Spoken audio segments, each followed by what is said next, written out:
আজ পাকিস্তান যেভাবে তাদের অস্ত্রগুলো ত্যাগ করেছে, আমার মনে হয় ভারত ইনশাল্লাহ সামনে স্বাধীন হবে।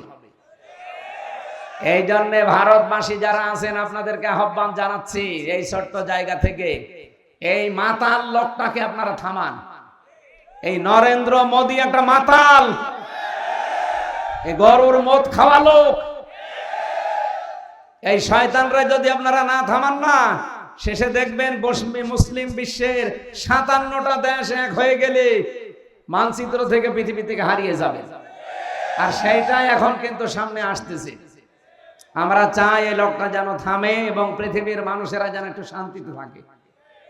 যেহেতু মানুষের সম্মান নিয়ে সিনেমিনে খেলছেন, মুসলমানদের ওয়াকফ করার সম্পদগুলো এখন অবৈধ আইন বানিয়ে সেগুলো আপনারা নিজেদের দখলে নিয়ে নিচ্ছেন। ও জিনিস কি আপনাদের? ওগুলো আমাদের বাপ দাদা মুসলিমদের। এই কথা বলেন না কেন?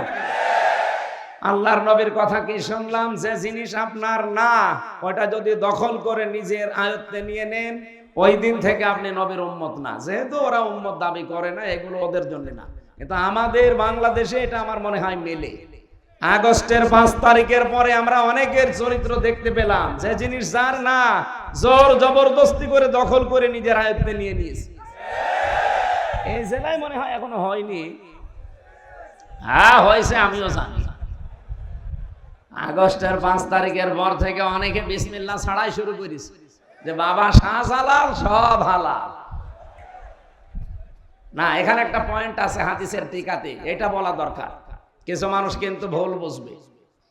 যেই জিনিস আপনারই ছিল কিন্তু কেউ দখল করে নিয়েছিল, ওটা যদি আপনি ফেরত পান বা নিজের আয়ত্তে নিয়ে নেন, তাহলে আপনি এই হাদিসের যে শাস্তি, এর আওতা মুক্ত থাকবেন।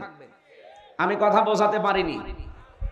যে জিনিস আপনার ছিল, দখল হয়ে গিয়েছিল অন্যের, এখন আপনি ওইটা আবার ফেরত পেয়েছেন, নিজের আয়ত্তে এখন আপনার আছে, তাহলে এই হাদিসের প্রথম শাস্তি কি? যে ফালাইসা মিন্না, আপনি নবীর উম্মত নেই, এই শাস্তি আপনার জন্য না।